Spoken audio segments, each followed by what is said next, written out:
Hi అండి. ఈరోజు మనం చికెన్ ఫ్రై ఎలా చేసుకోవాలో చూసేద్దాం. ఫస్ట్ పొయ్యి మీద బండి పెట్టుకొని తర్వాత ఒక 4 టేబుల్ స్పూన్ల దాకా ఆయిల్ వేసుకొని ఒక ఉల్లిపాయ 4-5 పచ్చిమిరపకాయలు ఒక టమాటా కోసుకొని పక్కన పెట్టుకోవాలి. ఆయిల్ హీట్ ఎక్కిన తర్వాత ఆ ఉల్లిపాయలు పచ్చిమిరపకాయలు వేసుకొని ఫ్రై చేసుకోవాలి. బాగా ఫ్రై అయిన తర్వాత కొంచెం కరివేపాకు వేసుకోవాలి. కొంచెం కరివేపాకు వేసుకున్న తర్వాత ఒక 1 టేబుల్ స్పూన్ అల్లం వెల్లుల్లి పేస్ట్ కూడా వేసుకోవాలి.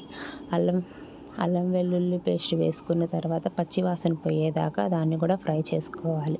చూసారు కదా, వీడియోలో చూపిస్తున్నట్లు ఇలా ఫ్రై అవ్వాలన్నమాట. ఫ్రై అయిన తర్వాత ఇందాక మనం కట్ చేసి పెట్టుకున్న ఒక టమాటాను కూడా వేసుకొని బాగా ఉడికించుకోవాలి.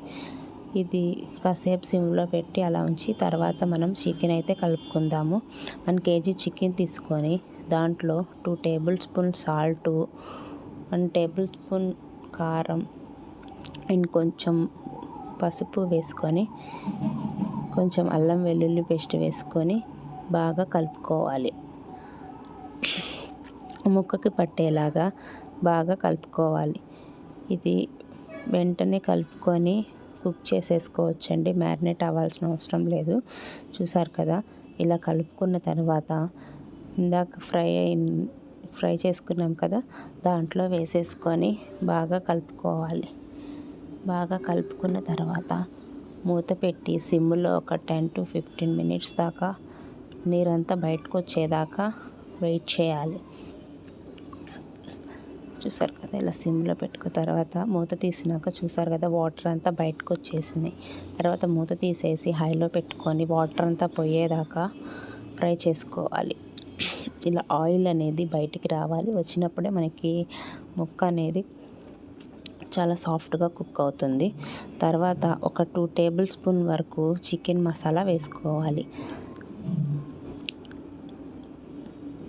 చికెన్ మసాలా వేసుకున్న తర్వాత చూసారు కదా, ఇట్లా వస్తుంది అన్నమాట మీకు. తర్వాత ఫైనల్గా లాస్ట్లో కొత్తిమీర అనేది వేసేసుకొని మంచిగా కలిపెట్టుకోవాలి. చాలా ఈజీగా అయిపోతుందండి. టేస్ట్ కూడా సూపర్ ఉంటుంది. మీరు కూడా ఒకసారి ట్రై చేసేయండి. లాస్ట్ అండ్ ఫైనల్గా ఇలా వస్తుంది. Please like and subscribe.